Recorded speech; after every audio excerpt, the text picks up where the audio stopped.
Bismillahirrahmanirrahim. Assalamualaikum warahmatullahi wabarakatuh. Kumaha kabarna baraya? Mudah-mudahan sarehat. Di channel Yusuf Iskandar Muda nu ayeuna, saya rek ngabahas tentang kisah hidup Hadli Hasibuan, calon menteri penurun harga. Mata Johannes Laimena terbelalak saat baru membaca setengah dari 3 lembar kertas yang diserahkan kepadanya. Kertas itu berisi garis besar pemulihan ekonomi Indonesia yang murat-marit sejak 4 bulan terakhir di tahun 1965. Laimena saat itu menjabat Wakil Perdana Menteri 2 Kabinet Dwi Kora 1, tak habis pikir dan berseru, "Ini konsep gila." Dalam konsep itu terbaca rekomendasi pemulihan ekonomi bagi Indonesia antara lain dengan menghentikan konfrontasi dengan Malaysia, kembali menjadi anggota PBB, memangkas jumlah menteri, hingga membuka keran investasi asing. Pendek kata, rekomendasi itu bertolak belakang dengan demokrasi terpimpin yang dilakukan Soekarno sejak 1959. Konsep seperti ini gila, tidak masuk akal, dan ini menjerumuskan kontrarevolusi. Dengan konsep ini, saudara pasti dijebloskan ke penjara. Di sini, saudara menganjurkan Bung Karno membubarkan PKI. Itu tidak mungkin, kata Laimena. Sang konseptor yang duduk berhadapan dengan Laimena berusaha menjaga pembawaannya tetap tenang dan mantap. Pak Laimena, saya bukan ahli politik, hanya ahli hukum. Sebagai ahli hukum, saya berkeyakinan saya tidak mungkin dituduh melakukan subversi, sebab dalam konsep itu jelas dinyatakan bahwa konsep itu hanya akan dijalankan bila Bung Karno menyetujui dan aktif memimpin pelaksanaannya. Jawab sang konseptor yang ternyata seorang pengacara berpengalaman. Laimena tak dapat menerima jawaban itu. Dengan sopan, diserahkannya kembali kertas rekomendasi itu seraya menggeleng.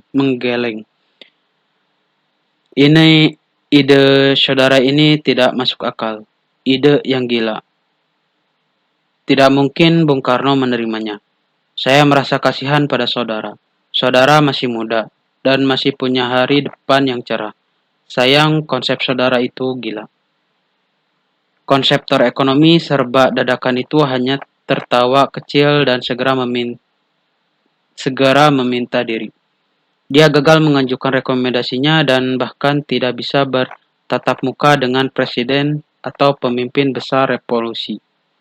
Namun setidaknya dia menunjukkan keberanian menjawab tantangan Bung Karno. Hadli Hasibuan, demikianlah nama sang konseptor ekonomi yang gila itu.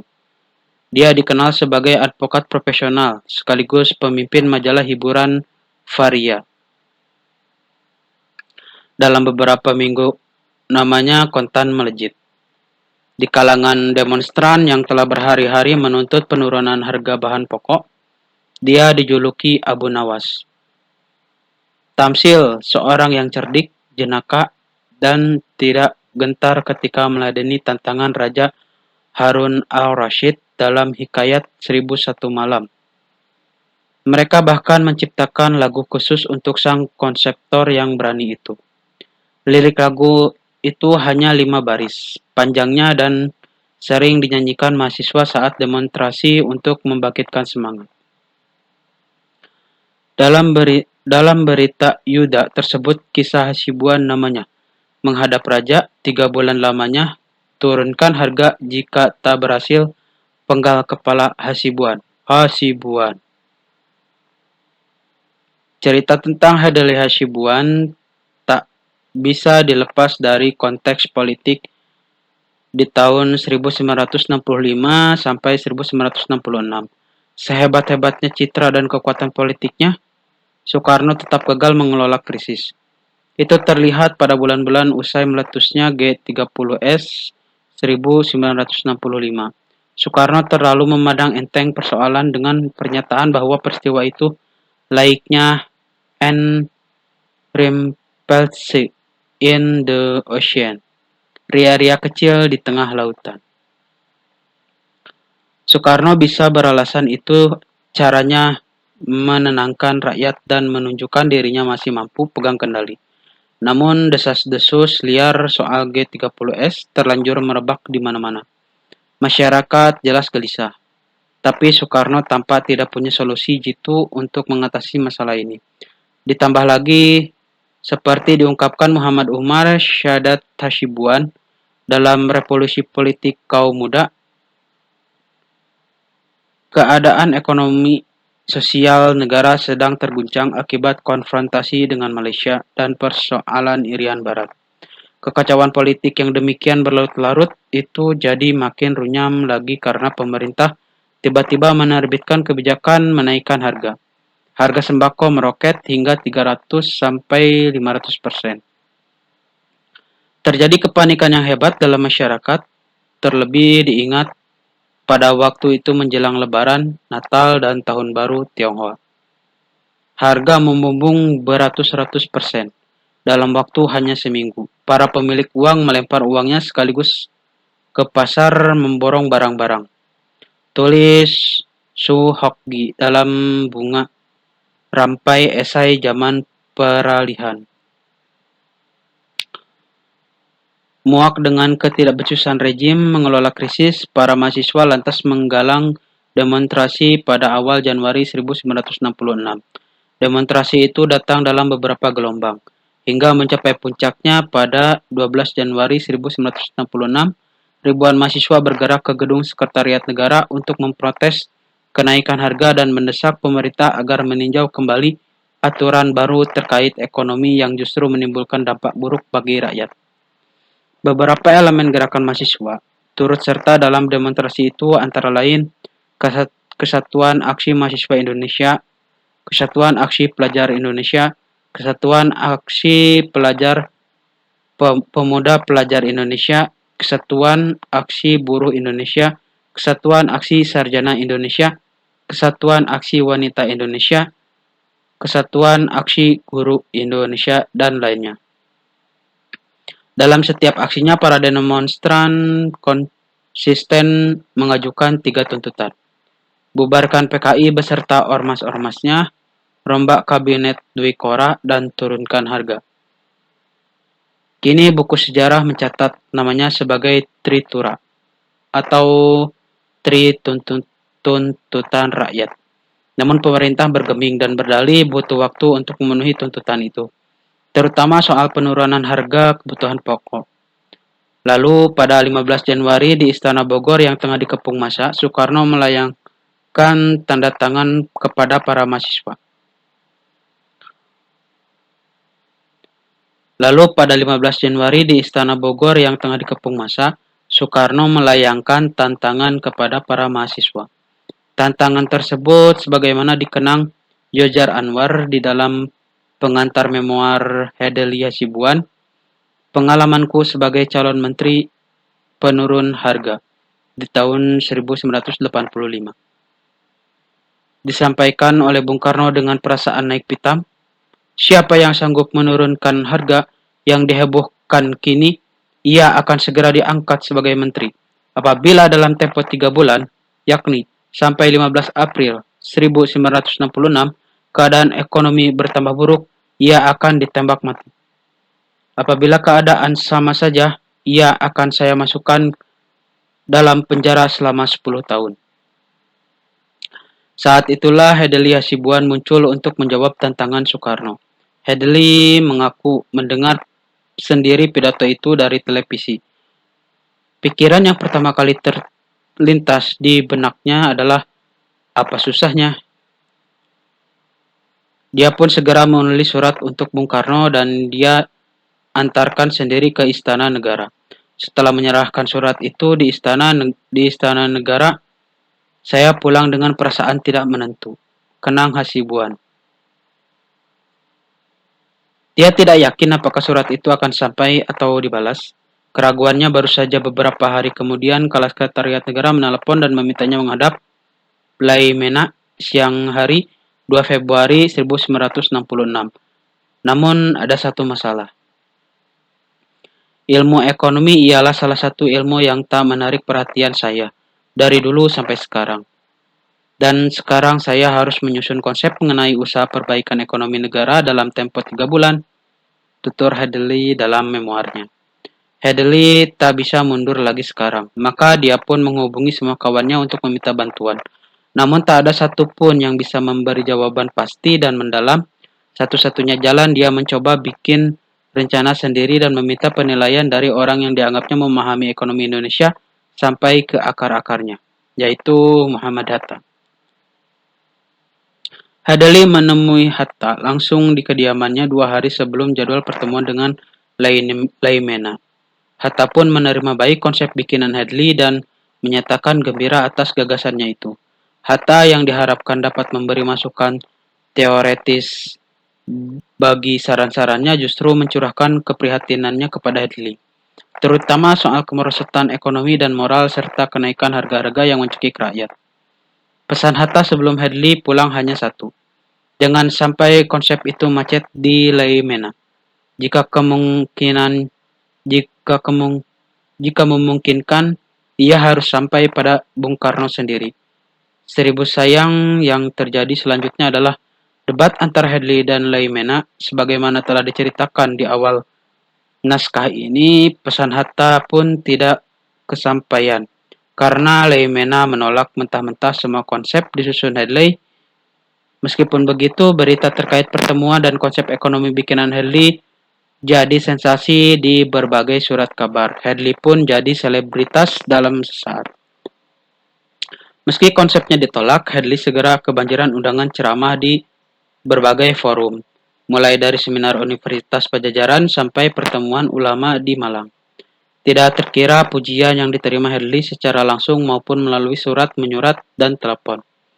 Bahkan dia kemudian diangkat jadi Ketua Umum Kesatuan Aksi Pengusaha Nasional Indonesia atau disingkat KAPNI.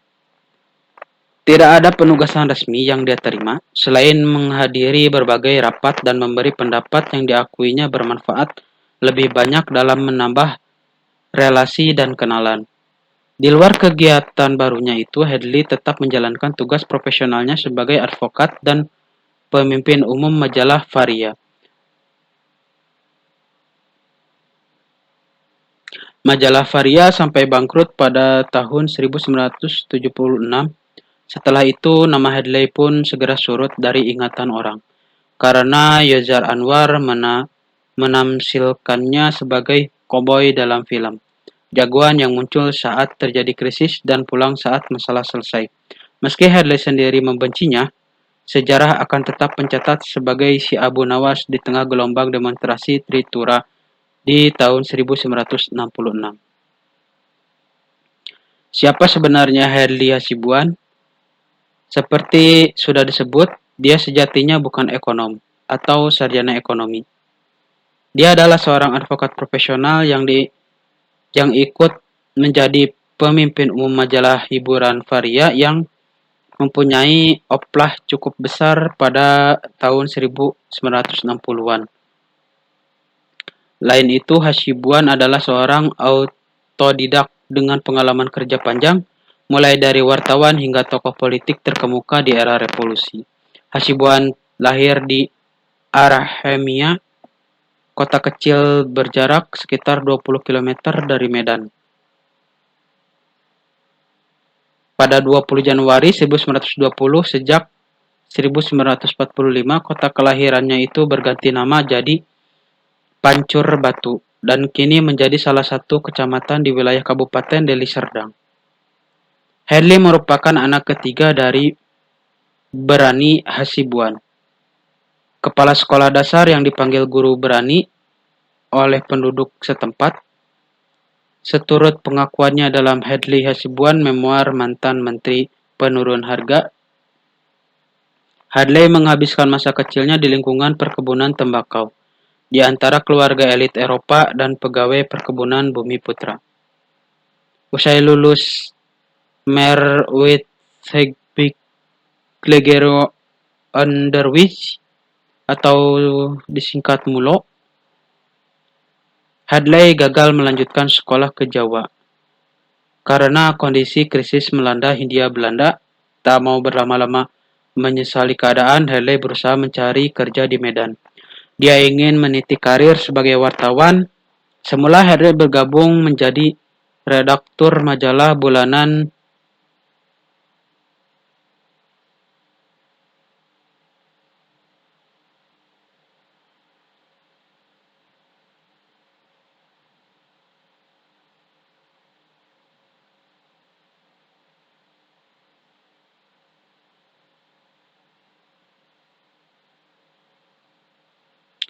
Semula Hadley bergabung menjadi redaktur majalah bulanan Dunia Baru yang didirikan oleh jurnalis kawakan Hasan Nur Arifin dan Anjar Asmara. Hadley sangat bangga dengan pekerjaannya. Namun sayang sekali, Dunia Baru tidak berumur panjang. Hasan Nur Arifin boleh saja terkenal sebagai wartawan genial, tapi perjudian membuatnya tersungkur. Dia sampai menyelewengkan uang perusahaan hingga Dunia Baru gulung tikar. Mujur, Hadley cukup memupuk reputasi sehingga dapat segera pindah perahu ke koran Pewarta Delhi yang dipimpin wartawan senior Adi Negoro. Kebetulan kualifikasi bahasa Belanda yang dimiliki Hadley cocok dengan tuntutan harian Pewarta Delhi. Adi Negoro lebih senang menerima wartawan baru yang bahasa Belandanya perfect daripada wartawan bahasa Belandanya serampangan.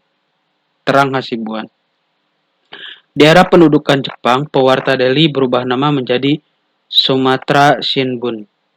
Sehari-hari Hadley bertugas jaga kantor dengan menyusun berita-berita mengenai Perang Asia Timur Raya menurut siaran Jepang dan sekali-kali meliput sidang-sidang pengadilan dan rapat-rapat instansi resmi. Tapi pada umumnya, saya setiap hari dapat menyediakan cukup waktu untuk membaca santai isi buku-buku perpustakaan Adi Negoro yang jumlahnya lebih dari 2000 judul. Nama Hadley mulai dikenal luas publik Sumatera di masa awal kemerdekaan. Pasalnya dia ditunjuk menjadi utusan resmi untuk menyebarluaskan berita proklamasi kemerdekaan Republik Indonesia di Sumatera. Hadley kemudian berkitar di kota-kota penting di Sumatera. Dimulai dari Tarungtung, Bukit Tinggi, Sibolga, Delhi, hingga kembali ke Medan. Dari daerah satu ke daerah lain, ia mengumandangkan naskah proklamasi yang dia ketik ulang. Berikut daftar susunan kabinet, instruksi pendirian Komite Nasional Indonesia, nama-nama gubernur, hingga pernyataan Partai Nasional Indonesia sebagai partai tunggal. Tak lama sesudah tugas negara itu rampung, Hadley memperoleh pekerjaan baru sebagai wakil pimpinan redaksi harian Berjuang yang diakuinya sebagai harian paling kiri dan paling radikal revolusioner di seluruh Sumatera Utara pada masa itu. Melalui pemberitaannya yang provokatif dan pro-republik, Berjuang ditengarai sebagai katalis pecahnya revolusi sosial Sumatera Timur antara akhir 1945 hingga awal 1946. Hadley terus terang mengakuinya, meski dia memberi catatan bahwa tugasnya ketika itu hanya menerima dan meneruskan tulisan yang persklar ke percetakan. Seluruh isi berita Berjuang diatur oleh Usman Effendi, pimpinan umum harian itu. Di masa revolusi itu, Hadley pertama kali mencicipi peran sebagai orang politik. Meski awalnya enggan, dia sempat menerima diajukan sebagai Ketua Partai Sosialis Cabang Sumatera Timur, sekaligus Wakil Partai Sosialis di KNI Daerah Sumatera Timur. Hadley hanya seminggu saja jadi senator daerah karena kemudian ditunjuk jadi anggota baru KNIP oleh pemerintah pusat. Tidak selamanya jalan politik Hadley mulus dan lancar-lancar saja. Sebagai eksponen Partai Sosialis, Hadley secara pribadi mengaku pro Syahrir. Kali lain, pendiriannya ditantang ketika Tapanuli terjebak pilihan bertahan sebagai bagian Republik Indonesia, pimpinan Soekarno-Hatta, dan turut menjadi negara federal bentukan Belanda. Atau turut menjadi negara federal bentukan Belanda. Terkait hal itu, Hadley mengetengahkan ide jalan tengah yang tidak umum yang dikenal dengan jargon 100% Republikan dan 100% federalis. Saya 100% federalis karena ia adalah negara republik dan bukan monarki. Pun saya adalah 100% Republikan karena menghendaki negara rakyat, terangnya. Tak ada pilihan yang tak lazim ini membuatnya dicemooh dalam surat kabar yang melesatkan nama Hadley menjadi Halode atau alias keledai. Sesudah pengakuan kedaulatan, Hadley mengadu nasib ke Jakarta. Berkat bantuan istri kawan lamanya, Hadley memperoleh pekerjaan sebagai konsultan politik di koran Preanger Bode. Namun sementara itu bukan berkantor di Jakarta, melainkan di Bandung. Tentu saja Hadley mengarahkan agar harian berbahasa Belanda itu menjadi proponen pemerintah Indonesia. Pilihan strategis itu terbukti jitu karena Preanger Bode kemudian dikenal sebagai koran yang bersahabat dengan pemerintah. Masa-masa tinggal di Bandung ini dikenang Hadley sebagai masa terindah dalam hidupnya. Dia punya pekerjaan dengan fasilitas lengkap dan mewah, punya banyak relasi, dan yang paling penting dia punya kesempatan meneruskan pendidikan tinggi.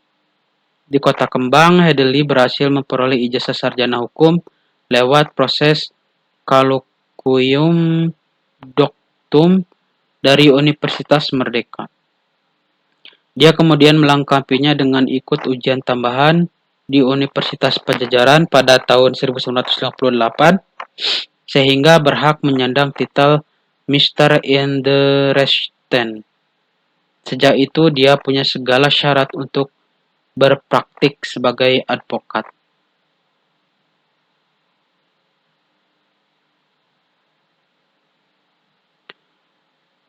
Usai 5 tahun mukim di Bandung, Hadley dimutasi ke harian Japabode yang berkantor di Jakarta. Hadley tak lama bekerja untuk Japabode karena pada 1956 dia berpindah ke surat kabar New Gear sebagai wakil pimpinan redaksi.